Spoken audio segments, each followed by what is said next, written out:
उद्या मुंबईतील वरळी डोम या परिसरामध्ये उद्धव बाळासाहेब ठाकरे आणि त्याचबरोबर राज ठाकरे या दोन्ही बंधूंचे या ठिकाणी भव्य मेळावा विजय मेळावा होणार आहे आणि यासाठी जय्यत तयारी जी आहे ती या ठिकाणी सुरू करण्यात आलेली आहे। आपण पाहू शकता मोठमोठे LED लाईट्स या ठिकाणी लावण्यात आलेले आहेत। त्याचबरोबर या ठिकाणी भव्य असा स्टेज देखील बांधण्यात येणार आहेत, त्याचं देखील काम या ठिकाणी सुरू आहे। एकंदरीत 8,000 पेक्षा जास्त जे कार्यकर्ते असतील, पदाधिकारी असेल किंवा त्याचबरोबर मराठी प्रेमी असतील या ठिकाणी येणार असल्याची माहिती आहे आणि त्याबरोबर त्यांना बसण्याची आसन व्यवस्था देखील या ठिकाणी करण्यात येणार आहेत।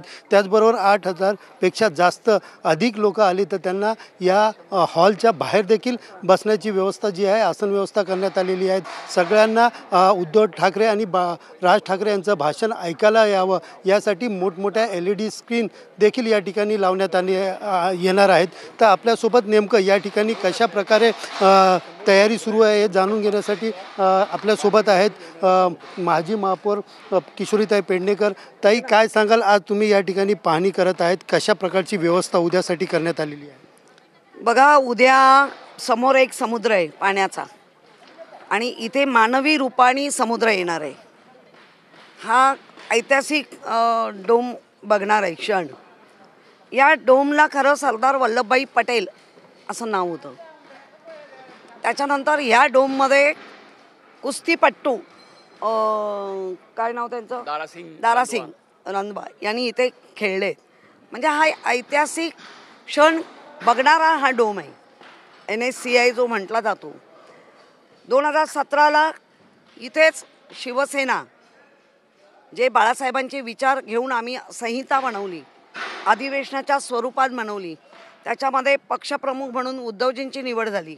त्याच्यानंतर अनेकांची सचिव किंवा नेते उपनेते अशी निवड झाली आणि त्या निवडीमध्ये अनेक जे आता आमचा खुरा पाठीत खंजीर खुपसून गेलेत ते इथेच नेते झाले, इथेच ती संहिता बनली।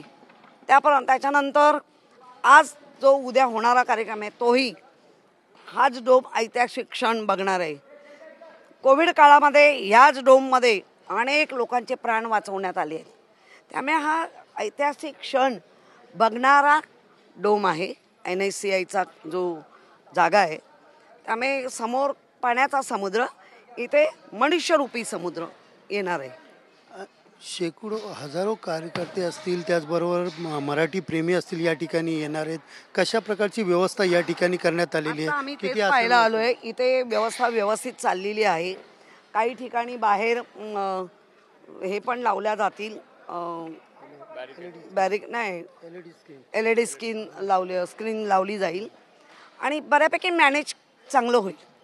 ताई, पाहायला गेलं तर उद्धव ठाकरे आणि राज ठाकरे या ठिकाणी देणार आहेत, मात्र नीलम गोरे म्हणजे एक ब्रँड ठाकरे हा ब्रँड म्हटलं जात आहे, मात्र नीलम गोरे यांनी सांगितलं ब्रँड वस्तूंना असतो, अशा प्रकारची टीका ते करतात। याकडे कसं? तिला म्हणे तुझे गोरे आहे ना, तुझे कारनामे सगळे माहिती आहेत, थर्ड क्लास बाई आहे। आणि दुसरीकडे पाहायला गेलं तर प्रसाद लाड देखील बोलतात की मराठ्यांचा दोन्ही भावांनी ठेका घेतला आहे। हा, घेतलाय ना, कायम घेत आलो, पुढेही घेणार आणि आजही घेतोय। रामदास कदम यांनी देखील अनेक टीका केलेल्या आहेत, कसं पाहतं त्यांची? झंडू बाम जास्त झाला का हा बोगस बाम बोलायला लागतो। एकंदरीत पाहायला गेलं तर या ठिकाणी पाहणी जो आहे ती पाहणीद्वारा या ठिकाणी सुरू केलेला आहे। किशोरीताई पेडणेकर यांनी या ठिकाणी पाहणी करत उद्याचे नियोजन, पार्किंग व्यवस्था असेल, त्याचबरोबर खुर्चीची व्यवस्था असेल, आसन व्यवस्था असेल, या सगळ्यांची पाहणी केली आणि त्याचबरोबर विरोधकांनी ज्या टीका केल्या त्यांना देखील सडेतोड उत्तर या ठिकाणी देताना दिसून येत आहे। Camera person Amit शिकवणसह Sunil Jadhav, TV9 Marathi, Mumbai.